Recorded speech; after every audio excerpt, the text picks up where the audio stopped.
he's been a good friend to us and a good friend to ISSA. So without further ado, we'll turn it over to John Mildner. Just as a testimonial for ISSA, I've been a member relatively since its inception. Dues paying all that time, and it has been worth everything that I spent in terms of the education that I get back, newsletters, that sort of thing. So I strongly encourage you to participate.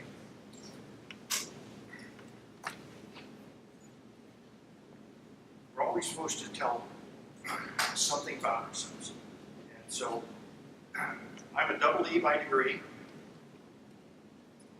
and a computer engineer by the work that I perform.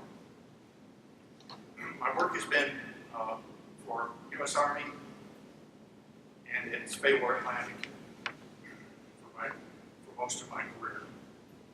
I've had the opportunity to work over a wide range of IT. Microcomputers, mini-computers, mainframes, supercomputers, large lands, weapon systems. It's been fun. I was able to start the Naval Computer Incident Response Team back after the wars were, and was able to lead the FBI investigation into the traitor Robert Hansen and his espionage. And recently I've had the opportunity to be on working groups for the NIST Security Controls Catalog and the National Security Systems Glossary, all those IA terms, and space system instructions.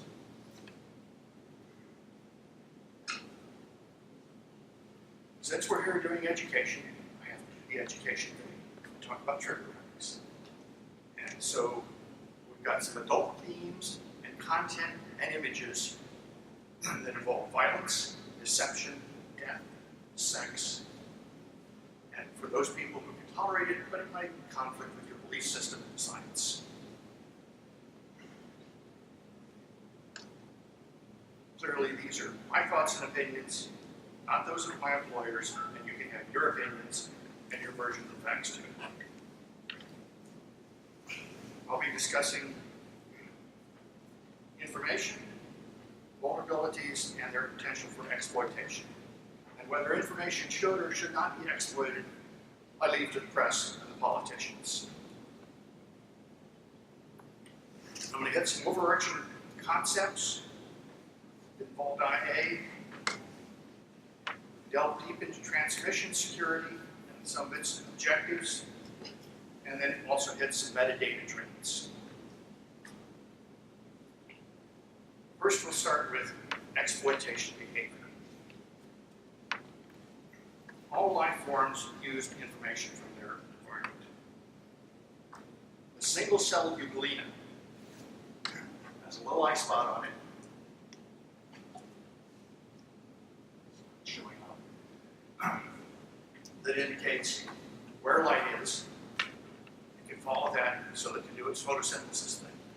Its cell walls detect when it's bumping into something so that it can swim around it.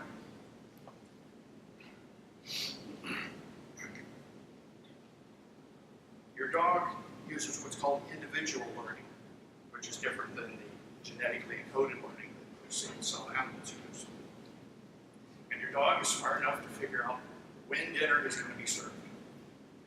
And you probably have all had a pooch that knows when dinner is being served before you even pour it into the bowl and set it on the floor. You can figure those things out. We humans are good with collective learning. We've mastered symbolic language. We share information with each other. We share it across time and distance. We're collectors and processors of information. While information is an enabler for all life forms, we humans thrive on it. I'd like to spend a moment and consider some of the factors affecting behavior. Think back to when you were a small child. You wanted a cookie. There was a cookie on the counter. You could reach the cookie. Mother either gave you permission to have that cookie or wasn't there to catch it. So you got a cookie, and for a moment, life was good. These same factors affect how we humans, both individually and as societies, use information. If we believe there is a net value in going after information and exploiting it, we exploit it. So mores and laws are just some of the factors that affect our risk analysis to say, do we want to go after that information? I want to define some terminology. One of those is indicators. Indicator is basically a fancy term for a clue associated with an action that is going to occur. So when I look at an overhead infrared image of a submarine that's in port, and I see this bloom of hot water around the middle of that submarine, I know reactors are coming up to temperature. Within 3 hours, that submarine will be underway. When I'm there in the office, and my coworkers are shutting off their computers, putting their stuff in their backpacks, that's an indicator that they're getting ready to leave the office. Philandering husband, if he comes home, finds his clothes stacked in the front yard or worn a pile, the lock's changed, that might be an indicator of future legal activity.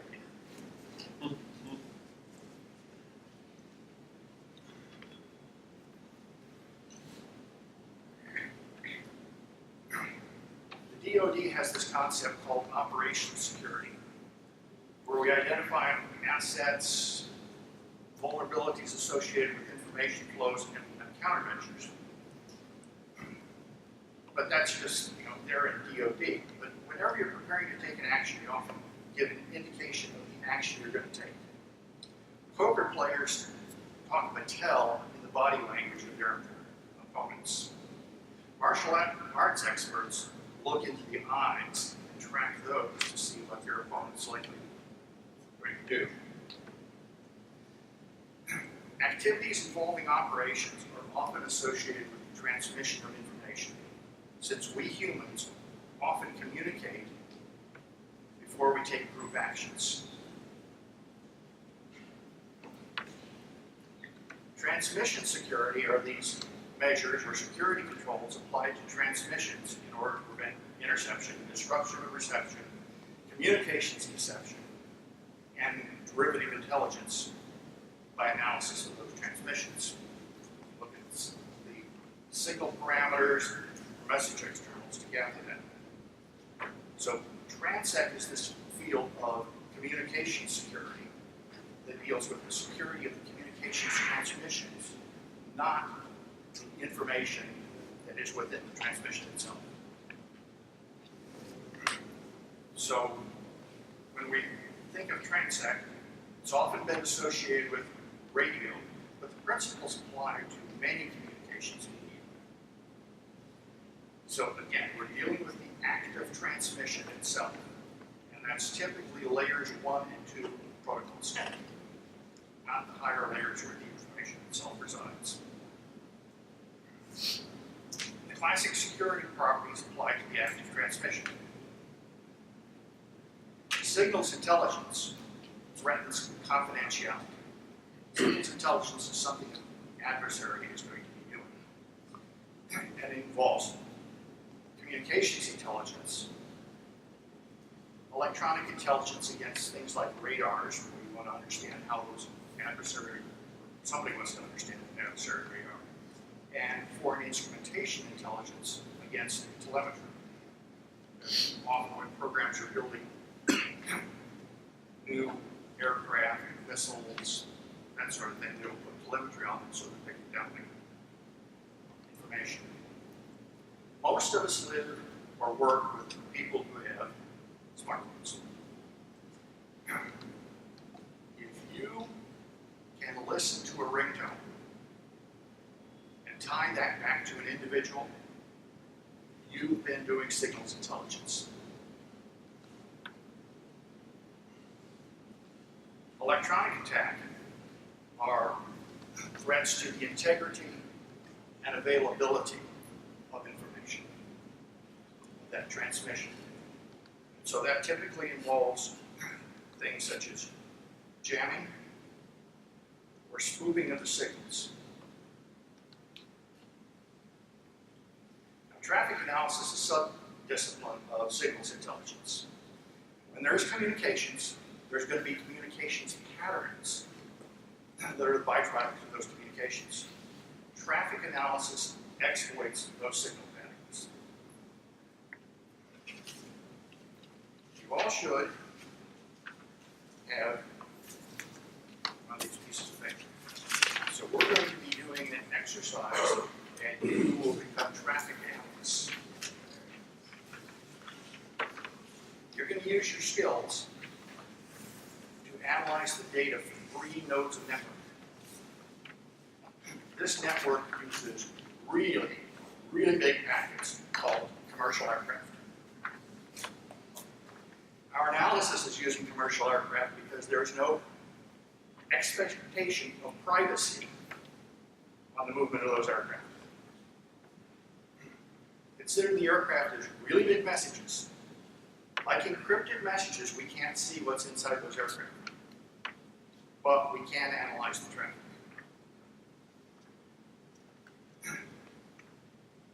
This graph shows the number of arrivals and departures per half hour for each of those nodes of network. It covers a Monday and a Tuesday on local time.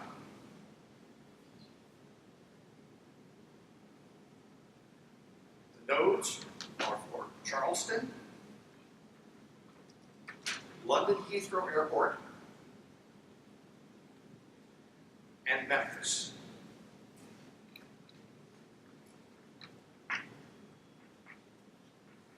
So I'd like you to partner up and spend about 5 minutes analyzing this data. These things have white and black bars on them.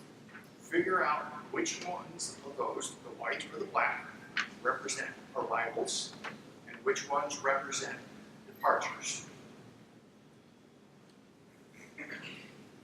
3 airports, Charleston, London Heathrow, and Memphis. Figure out which of these is assigned to each of those airports. And then lastly, determine if FedEx offices are open on Sunday. Yes, sir. The colors stay static. Throughout the entire graph, those colors are static. Some of the hints are that, go ahead. Does that include people on layover? Or just going through? Or people who are actually departing from London or flying to London? It is not the people. It's not within those big packets called airplanes. This is strictly a packet count of how many airplanes arrived and departed.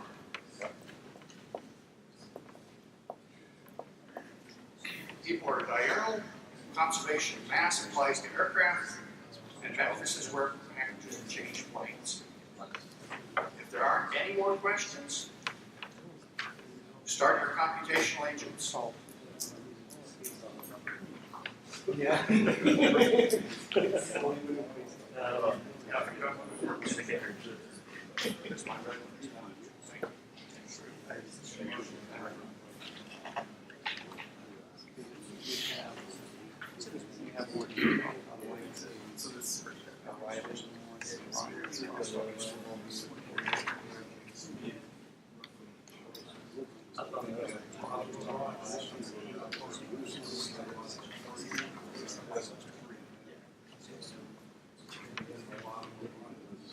Well, you see a lot of people come out all right, so every night you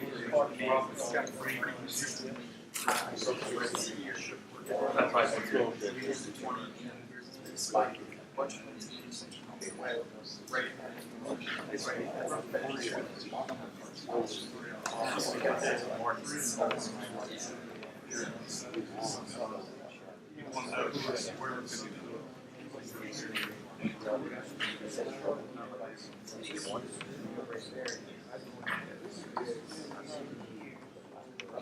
They're gonna depart the studio.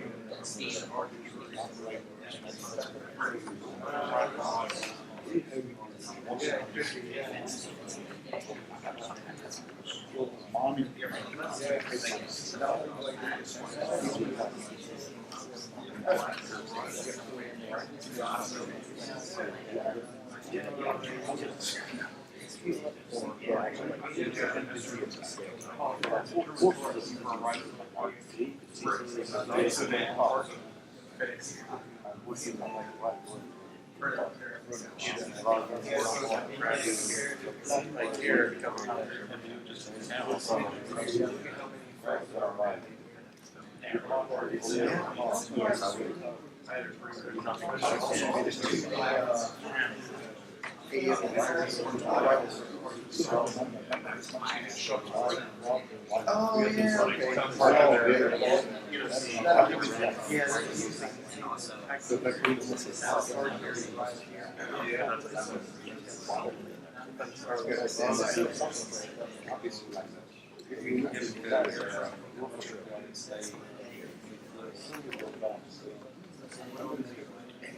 What days of the week did you say this was? Monday and Tuesday.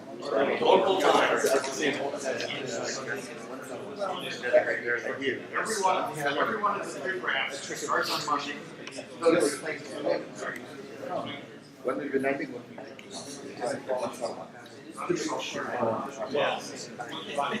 Yes.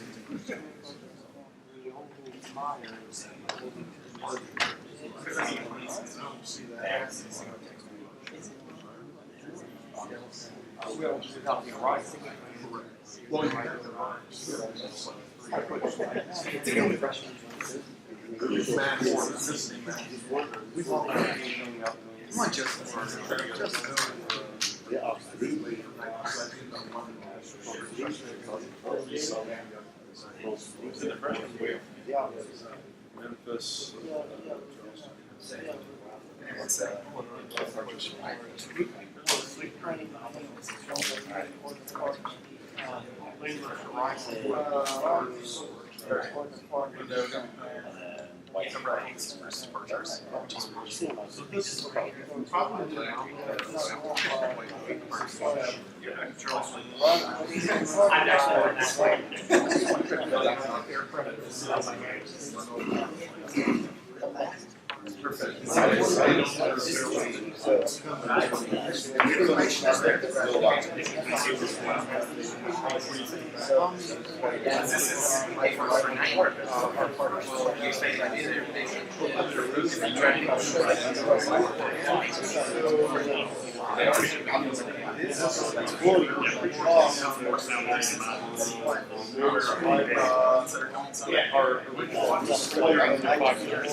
Anybody still working? That's good.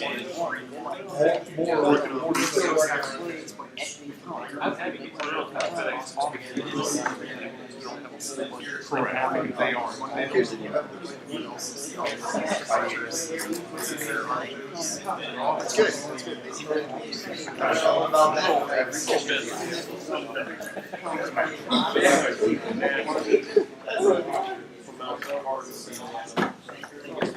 Are we ready? Yes. Who can tell me what the white bars represent? Departures. Departures. All agree with that? Yes. Good. Which airport is in the middle graph? Charleston.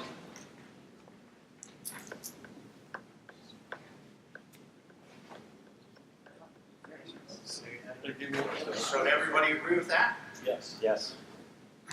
So I heard some discussions that the large airport was London Heathrow.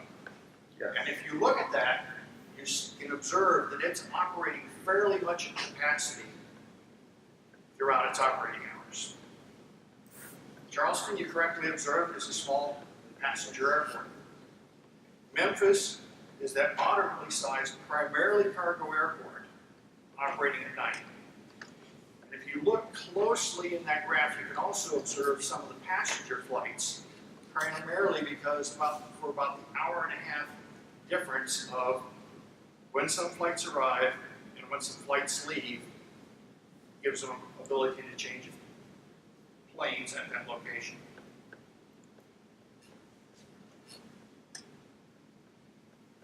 Is FedEx running on Sundays?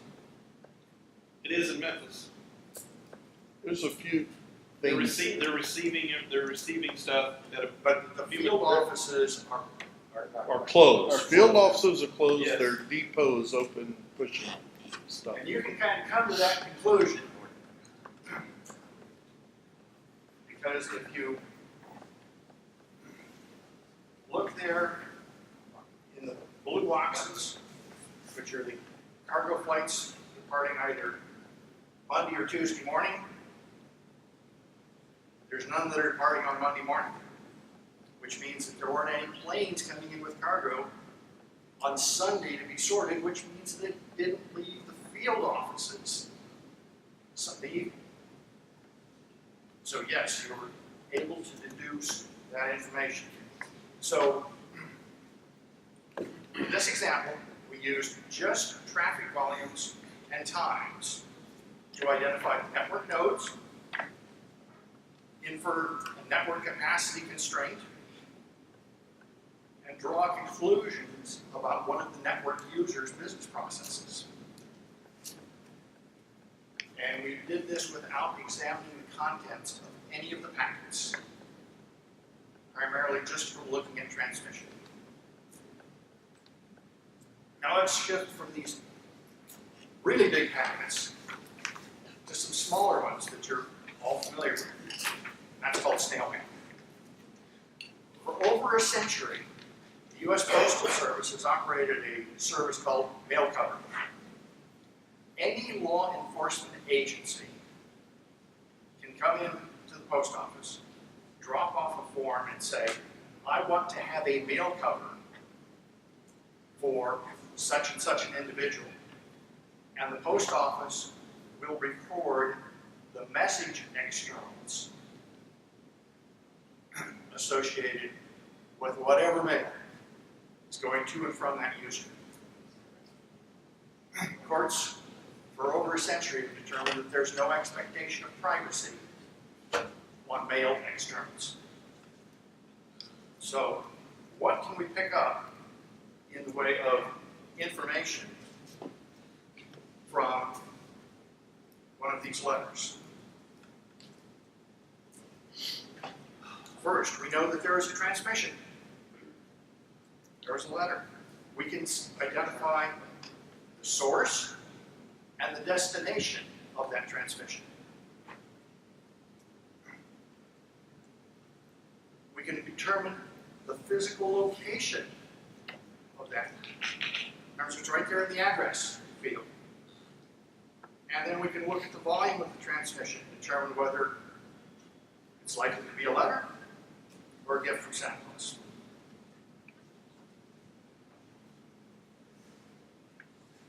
Transmission security has typically been associated with radio transmissions. And on this graph, we show a portion of the frequency spectrum, and then on the top there, the wavelengths of those associated frequencies. In the old days, there was something called AM broadcast. Your radios probably still come with it, Some of you may listen to it.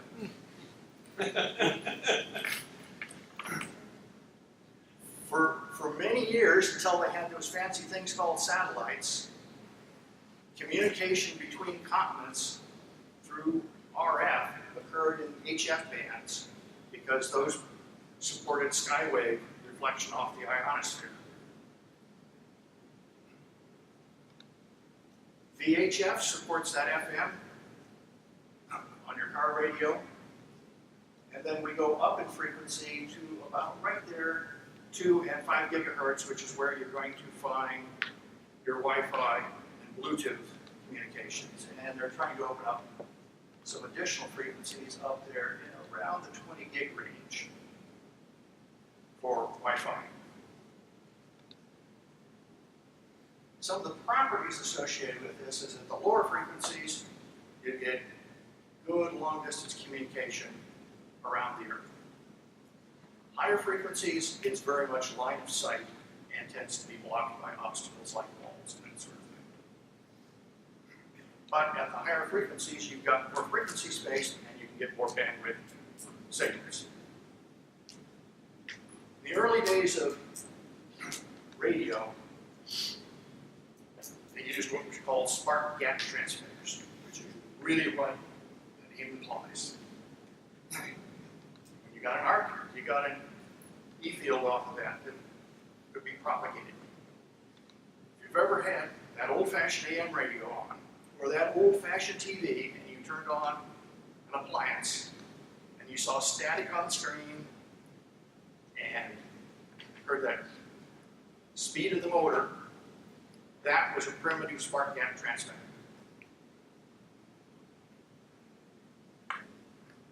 We've evolved from that to amplitude modulation, which was what was used in your amplitude modulation radio, AM. And in that, as you look across the range, you have frequency and power. And in the center here, you have what's called carrier. That's the frequency that you would dial your radio to. And on each side of that would be the modulation, that information that you were wanting to transmit. And whatever the bandwidth was of your modulation, you needed twice that in order to get it to go across AM. So if you had a spectrum analyzer, and most EEs have access to one of those things, and you looked at an AM modulation signal, you'd see something similar to that. Relatively easy to identify.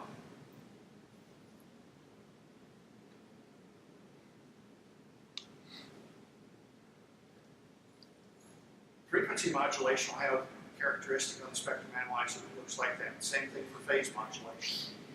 Notice the carrier is suppressed. You're not having to push half your power into sending out the carrier. You're putting it into sending information.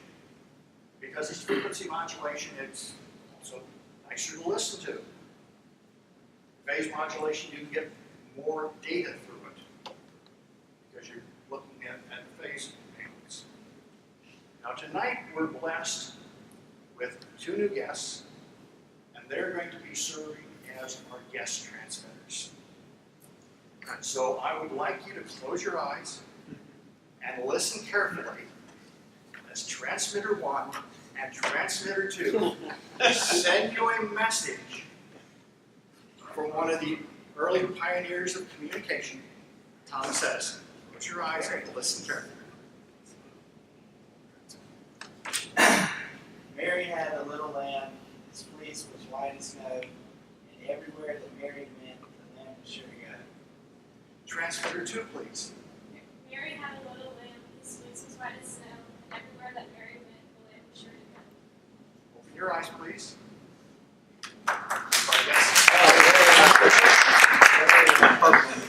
You graduated.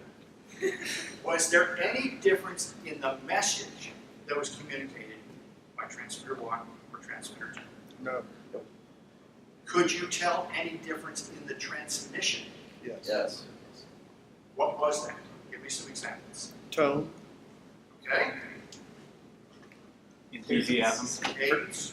Okay, there was some difference there. Frequency. Frequency, good. Transmitters are not alike. Whether we're talking human voices, or the transmitter in your cell phone, transmitter on that radio station, they all have minor differences. They can all interoperate, but there's going to be differences in how they power up, their bandwidth,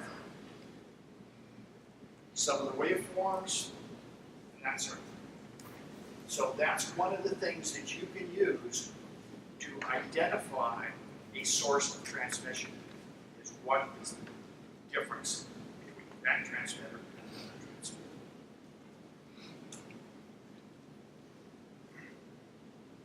Knowing the location of a transmitter provides useful information. You can reveal the location of a military unit, ship, aircraft, satellite, or your cell phone. Now, as you learned in high school, signals radiate spherically from the source.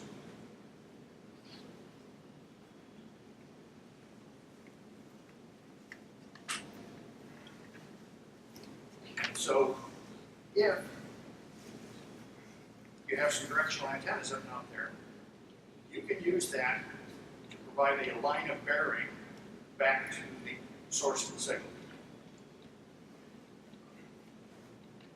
You may recall or have seen old movies that has this Yankee antenna up on the roof of the house.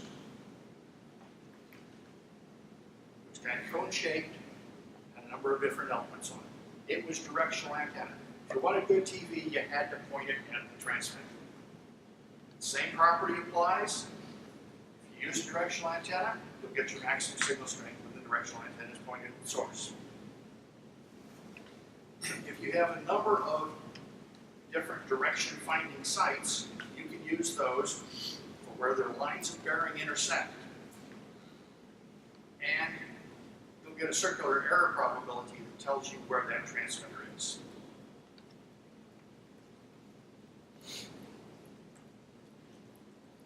Back in World War II, the Germans created a circularly disposed antenna ring, about 100 meters across. And using that, they could calculate lines of bearing multiple times a second. They used that very successfully against Allied shipping and aircraft to destroy them. At the end of World War II, the German Mildner members were trotted back to Mother Russia and installed there. In the 50s, we installed those same things. But under our development, again, used them to identify Russian, or at that time, Soviet assets. Because, remember I said HF was very big? That's what we used. Now, if you've got good communication between your direction finding sites, you can use distance, propagation time, to determine the signal source.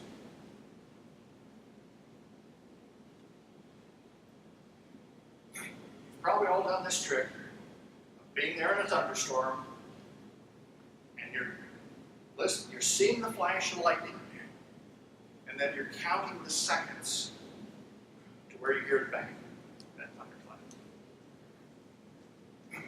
Propagation time, your normal air, is approximately a fifth of a mile a second. So you see a flash, count the time, you know the distance. If you can get some of your buddies to do that same trick and talk to each other over the phone, you can get out your map and determine where that lightning struck. Now you can do that same thing electronically. Only difference is, as opposed to moving at a fifth of a mile a second, you're talking 3 times 10 to the 9 meters per second for propagation of the RF signal. These techniques to use distance to calculate a source were some of the things that we tried on Relation Flight 370 to try and figure out where it went down. Now, if you go into your Apple store, your handy dandy Nordstrom's, you will find they are using their Wi-Fi to identify where your phone is.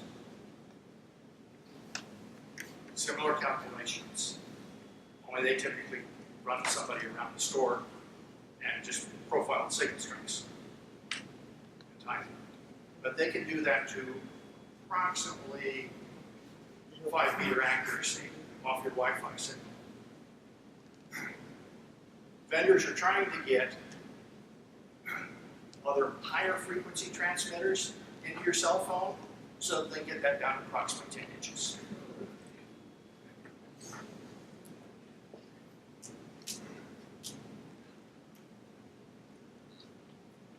I'm going to use some of my examples here. Bats. Okay. Bats emit a transmission, they receive a transmission.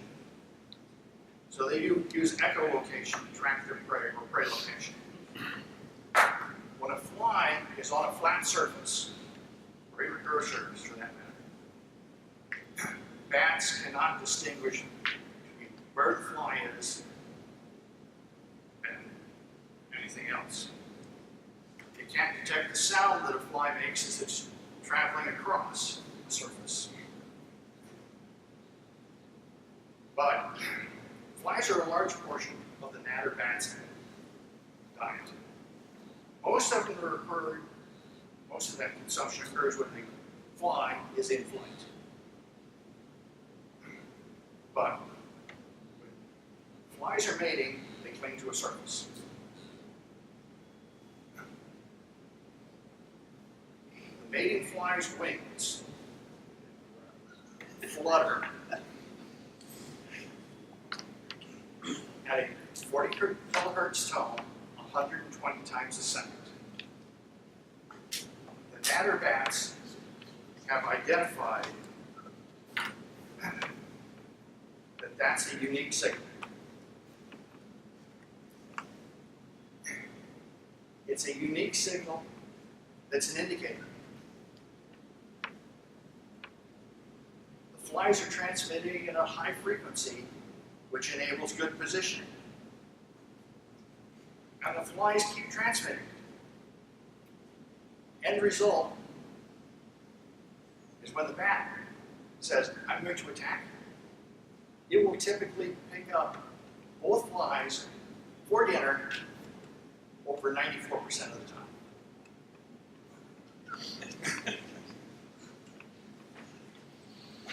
So, there's a TRANSEC lesson we learned out of that. We're familiar with the concept of monostatic radars. Single radar, put out a signal, reflects back to that same dish. But when you get reflections, they go everywhere. And so we have these multi-static radar systems that can use the reflections, and they don't have to be the same place that the signal's coming from to begin with. And so you'll find that multi-static radars are out there identifying the position of objects, and they will not necessarily be using a signal that they control. It can be anything. As long as you know what the source signal looks like, and you know what your received signals are, you can determine what it's being reflected from and its characteristics. Down in the ponds of Panama, there's this Tunera frog. It's about 1.5 inches long. Has a loud voice driven by this large air center. During the night, the male frogs hang out in the pond, as you see here, calling out for Budweiser and babes. And during this nighttime serenade, fringe-lipped bats are flying overhead. Frogs know when the bats are flying overhead, and they stop sounding, coming out for the bud. But on a calm pond, that air sac is not only vibrating the air, it's causing ripples in the pond. The bats, using their echolocation, can detect those ripples. So it's basically this circular wave that's moving away from the frog. So in the center of that wave is the frog. The result being dinner. Moral here is you need to be aware of not only what you think is the intended transmission path, an intended transmission medium, but other medium. We've identified scenarios where somebody sets up in front of a large metal building and they think, okay, I'm hidden between two metal buildings, I won't be detected. They ignore the fact that you're going to get reflections off that metal building. Electronic attack. Two techniques, jamming and spoofing. Jamming is overt. It prevents the intended signals from being received. The Soviet Empire and the Cubans routinely jammed Voice of America and BBC to prevent their citizens from receiving it. During World War II, the Germans steered their bombers during night attacks using what they called their Knickerbein directional radios. And their pilots would follow those beams. The British were able to spoof those beams and cause the bombers to fly over vacant farmland as opposed to the cities. Humans aren't unique in being able to employ airborne TRANSEC countermeasures. Sonoran desert moth uses jamming to defeat the bat's echolocation system. As the bat gets closer, not only does the sound intensity pick up as it moves from search and approach and into its terminal attack phases, but the frequency of its pings increase. The moth is able to detect when the bat is approximately 6 feet away, start generating ultrasonic chirps, jam the bat's sonar, and it continues that until the bat is about 1.5 feet away, and then it stops because otherwise that would just be a homing signal. But the moth is successfully able to cause the bat to often miss, fly by, and have to go for another target. So let's look at these examples and express them in terms of TRANSEC detectors. One is that we want to have a low probability of having our transmission detected. And these are measures that we would use to do that. Next, we want to have a low probability of intercept. If our signal can be detected, we want it to look like everybody else's, so that they don't say, that's a target that needs to be analyzed. Don't want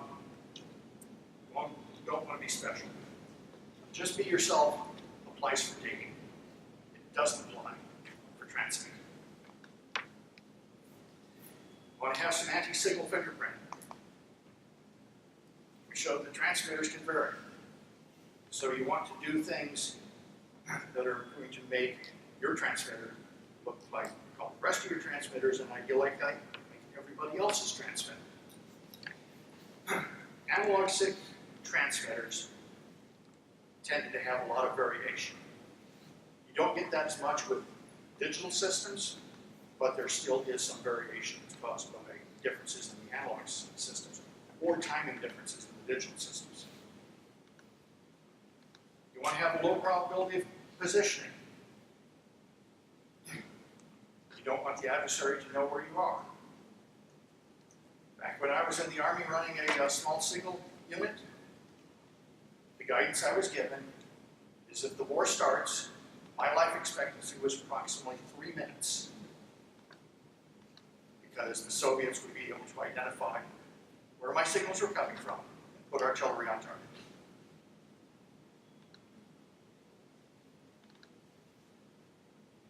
You want to employ what's called traffic flow security to obfuscate your communications patterns. As we've seen, you can gather information just from the patterns used in communication. You want to employ measures that will prevent your signal from being jammed.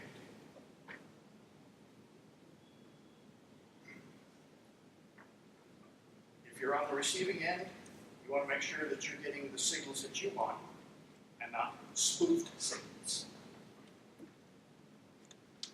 So how do we do that? Well, one way that we can control both detection and jamming is less power or more power.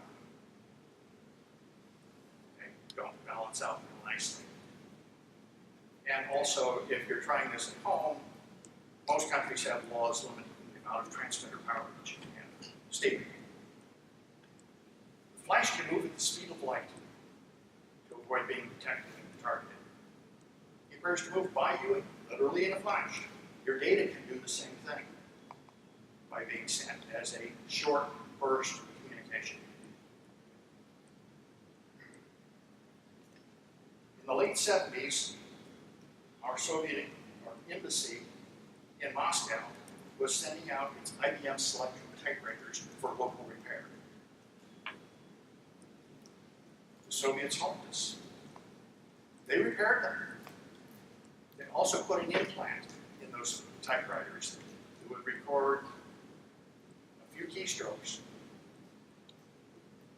do a little bit of encoding, save it up, and send it out as a burst communication. Our signal protection schemes at that time in our Moscow embassy could not detect that burst of transmission.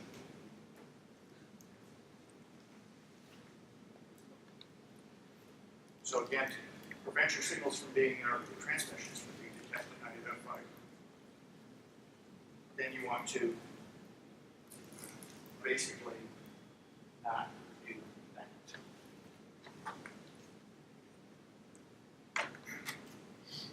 If you're running crypto, you want to run a link crypto so that you're continuously sending cipher data down that path, whether you're sending data or not. That way the adversary can't tell. But most of us are running IP crypto these days. And so then you have to do your own measures to pad the data so that all the frames look the same, put them together in blocks, buffer that, and send it at either known times or unpredictable times. We talk about directional antennas.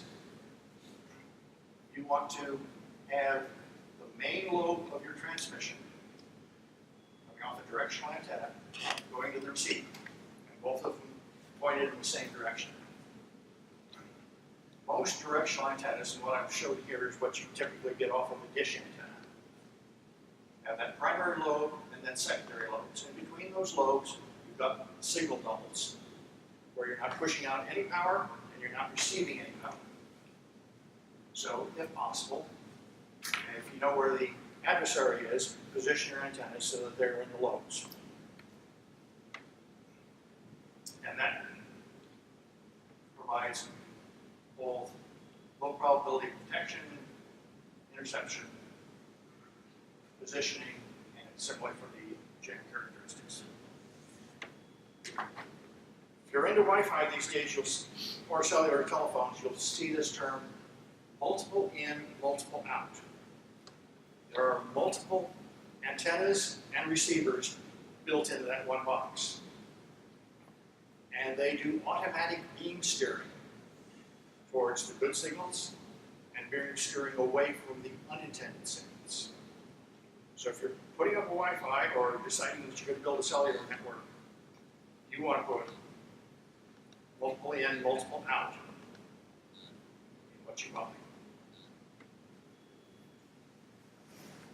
Frequency agility was basically identified as a concept in World War II.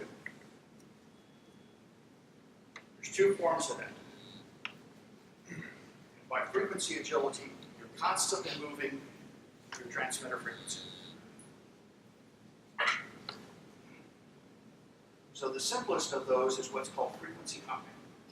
Here we're showing a pattern where you're moving to 15 different frequencies over time. In a rapid sequence, faster than the adversary can track, if you're using a pseudo-random sequence. If you're using Bluetooth, that's what Bluetooth uses. It's got 92 different frequencies that it frequency hops between. And it will identify if there's any jamming on any of those frequencies and not use them automatically. The more effective technique is what's called direct sequence spread spectrum, where you're taking your intended signal and you're multiplying that with a pseudo-random stream. And what that does, a pseudo-random stream will be a multiple of the bandwidth of your intended modulation. Anywhere from typically 15 to 256 times that. And that's called the chip rate, whatever that multiple is. So whatever your chip rate is, it takes your intended signal and spreads it across a far wider spectrum. As it spreads that power over a wider spectrum, the power diminishes. But at the receiving end, you can recover that, and you get that back. So what would normally be viewed as down there on the noise floor, you can recover using direct sequence spread spectrum. Back quite nicely. That's used in your modern cell phones.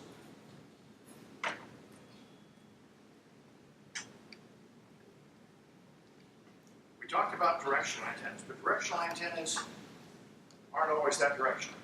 If you've got a geosynchronous satellite broadcasting down here to the Earth, and it's got a 1 degree spot beam, which is really good off an antenna system, that's still 100 miles wide spot that's making on the Earth. So what we're seeing a trend towards is what's called free space optical systems, which use an infrared laser. This year, NASA did a pilot of using infrared laser back from a moon orbiter and got a really nice small spot beam over that distance. Systems like this, you can put them up on 2 towers. They automatically identify each other and are typically operating within 15 minutes. And the size of what's illuminated is typically going to be less than, typically about 20 to 30 meters. So that's far harder for an adversary to attack. These things are also relatively inexpensive, and you may find them less expensive than running last mile fiber in your facilities. So if you're running back and forth between facilities, you might want to consider these things. iOS 8, which was just recently released, provides a countermeasure to some Wi-Fi traffic. Typically on the Wi-Fi signals, it's been broadcasting a static address as you walk around. iOS made that random, so it doesn't establish an address until the session goes through its initiation sequence. There are some firms who are doing,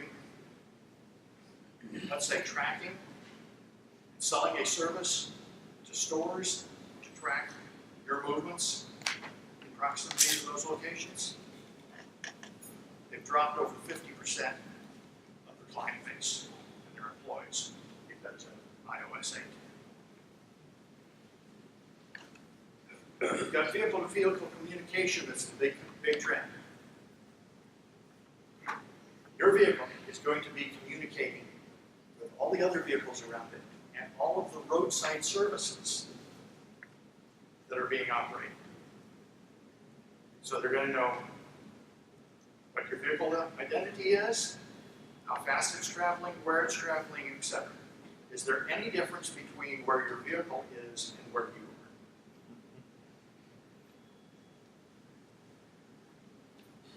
So we looked at signal transmission and saw how the mere active transmission can provide information. We went through these TRANSEC objectives. But while their TRANSEC was primarily aimed at RF, go back and think, during your normal business, if they can be applied to other media, other mechanisms higher in the stack. For example, you've got an encrypted email coming in. Well, you can look in the header of that, and you can identify potentially an IP address, but you can also pick up what time it was sent, what time zone it ostensibly came from. Just transmission information. Current law restricts interception and blocking of communication. So as security professionals, we need to be aware of these things, but understand that not everybody follows these man-made laws. And I encourage all of you who are ever think about looking at Wi-Fi to go look at the Ninth Circuit Court's findings on Google versus Joppi to see how they interpret what can be monitored out of a Wi-Fi transmission. You'll be amazed at how little that is. I leave you with this TRANSEC thought from the famous baseball player coach Sage.